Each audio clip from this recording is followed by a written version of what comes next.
Hi, everyone. Welcome back to the Match+Book series on the EDPL podcast. My name is Paul. I'm the Adult Services Librarian here at East Brunswick Public Library, and I am your host of the Match+Book series. Match+Book, for anybody just joining us for the first time, we take user-submitted questions on what to read, different genres, topics, what have you, and try to match you with something that you might like. So, getting started, we have a question from a user asking for books that are intended for children, but can be equally enjoyed by adults. Now, this is a great question, but also a really tricky one because you need something like a great plot and is plain and straightforward, but also can be read in a way that's sophisticated and has jokes that kids might not get. So it is tough to square that circle sometimes, but there are authors who've done an excellent job at it. One in particular who I enjoy is Norton, who wrote The Phantom Tollbooth. If anybody is not familiar with The Phantom Tollbooth, it's a story of Milo, a bored child who just needed something to interest him.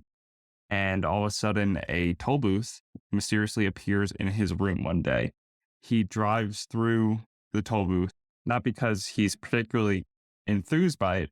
So Milo decides, why not? There's nothing better to do. Might as well take a drive through this toll booth. And it catapults him to a fascinating land filled with puns and paradoxes, wordplay, like dream logic. It's similar in that sense to Alice's Adventures in Wonderland, but it's a little more grounded in its plot and structure and trying to tell a more straightforward story. But it's fantastical at the same time. And so it's a real joy for children in that way, where it opens up your imagination, your creativity.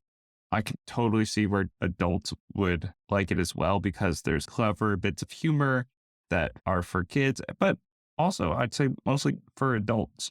There's concepts like rhyme and reason that are anthropomorphized and become actual characters, which I think is extremely clever to do and makes for an interesting read and really taps into something I think children experience, this kind of make-believe. So it comes so naturally to children, but that we put on the back burner and forget as adults, and it awakens this a little bit. And it does an excellent job of doing so. I remember one line that particularly stood out to me is, you can swim all day in the sea of knowledge, which of course in this book is an actual sea, and come out completely dry. Most people do. It's a brilliant encapsulation of what is happening in this book. It's taking these concepts and building a dreamland out of them. And it also has a little nice message there where Milo is a bored child, but he needs to apply himself, and in a way where he realizes that he could be intelligent and have this great perspective on life. He just needs to have the experiences and the tools to go with it. So I think the message is really perfect for children, and the fantasy element is brilliant as well. So definitely recommended. Another book that I think also is great for adults that's written for children is The Witches by Roald Dahl. Now, Dahl, I mean, I'm sure you're familiar with Charlie and Chocolate Factory and James and the Giant Peach, but for some reason, I've always loved The Witches as kind of my favorite of his stories, like middle grade stories for young adults and children. This one is a little bit different. It kind of is the same way, where it has this fantastical element to it. This and The Phantom Tollbooth center on the exploits of a young child who's learning about these bizarre happenings in the world around him. The only thing is, though, whereas The Phantom Tollbooth takes us into this fairy tale land, The Witches is about a boy who learns of the existence of witches and how to avoid them, how they blend in the everyday world.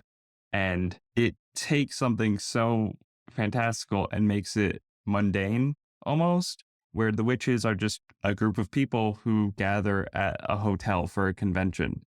It's kind of funny in the way it subverts what we normally think of as witches in literature. And I think Dahl's writing style derives a lot of humor from that is definitely for kids and adults at the same time. And I should mention something both of these books do incredibly well is they pair their writings with some illustrations that are in the book and really serve to accentuate the humor of what's happening and put a little cute spin on what we're reading and the story it's telling. One of my favorite that I could recall off the top of my head is in The Witches. There is somebody they've hexed and then they've turned that person into their coat rack in their house, which I thought was hilarious to just see that as an illustration right when you open it. I thought it was great. So in this book, a boy is raised by his grandmother, and she tells him when he's quite young about the existence of witches and how they blend in, what to look for, everything like that, how you can spot a witch, because most people can't.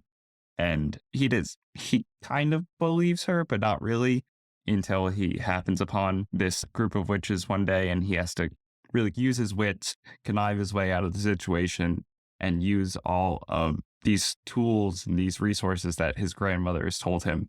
It's a very clever book, very funny. If you've ever read Dahl's works before, this is on par with some of his best material. Our next question says, I would like to hear more about books that are about other books or books about bookstores. Anything kind of meta book theme would interest me. One book that I could particularly recommend on this subject is 84 Charing Cross Road by Helene Hanff. You may remember the movie that came out, I believe, in the 80s. The book is actually quite short and sweet. It is maybe just over 100 pages, but it concerns Helen and her correspondence over the years with Frank Dahl, who is a buyer at an antiquarian bookseller in England. Now, Helen is based in New York. She's a writer. She is just looking for a lot of out-of-print books, some that aren't maybe as popular, some that are hard to find. And she begins writing to this antiquarian bookseller in London, and they are able to find these obscure titles that she doesn't really need them for her profession. It's more out of her own personal self-interest and continuing education as an adult, which I'm all for. And I think it's kind of great. And I feel inspired by the way she kind of goes out of her way to learn about obscure subjects. But that's beside the point. She begins writing to the antiquarian booksellers, just looking for these titles, and they develop really a lasting correspondence that's over 20 years. And it's fascinating to see what begins as a transactional relationship turn into a really firm friendship between the two. And not just her and Frank, but also Frank's staff as well. And she begins to talk with them. And you get such a good sense of her personality and how it comes across in the book. This is nonfiction, by the way. I just want to put that out there. And his staff as well. And over the years, you really get to know them. And the characters really jump off the page and you feel like you know them over a long period of time. So you get a lot of her writing mixed with his writing and the back and forth between the two. She is, I guess, maybe almost to some stereotypical degree, brash, informal, the way we might think of Americans, next to his staid British professionalism. And the way the dynamic between the two is so charming and great to read. And it really derives a lot of humor and pathos from that. And it's just amazing to see the two develop this kinship over 20 years. It's like you're reading the best possible version of what could happen when two people become pen pals. Is how I would describe it, and the most entertaining, charming, witty direction that could take. Another title on this subject that you might enjoy is The Library Book by Susan Orlean. This is another nonfiction book about books, but it goes in a very different direction than the last one, whereas the previous title is very sentimental. This one is kind of a narrative nonfiction investigative book. It concerns a fire in 1986 at the main branch of the Los Angeles Public Library. The fire was so consuming that it destroyed 400,000 books and damaged 700,000 more. And by the time it was put out, it was such a devastation to the collections of the LA Public Library. And what Susan Orlean does is she tries to get to it's a manifold type of narrative she tries to construct. So while at the same time, we're getting to the mystery of, did somebody set this fire on purpose? If so, who? Why did they do it? And she tries to really get to the bottom of that. But it's also a love letter to libraries as a public institution.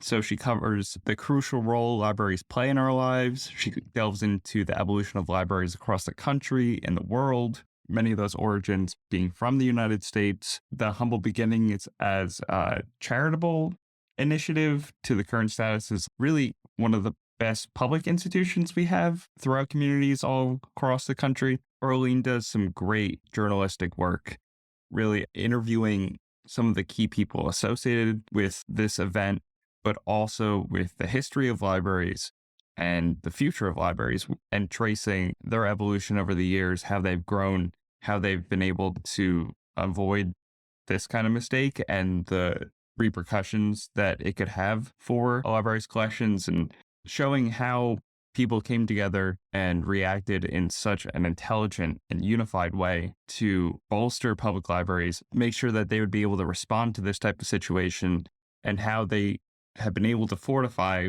public libraries as an institution for years to come. And I would be remiss if I didn't mention that we are reading the library book at East Brunswick Public Library's book discussion group at our January 12th meeting. So if you do end up reading it and want to discuss it further, share your thoughts on it, please attend. We have a 1:30 meeting and 7:30 meeting that day, and stop by, discuss the book. I mean, it's about public libraries. It's in a public library. What more could you ask for? Those are my suggestions for today's episode, so I hope at least one of those piques your interest. You could listen to the EBPL podcast at ebpl.org/podcast or wherever you get your podcasts. Thanks again to Melissa Hosick for editing this episode, and thank you for listening.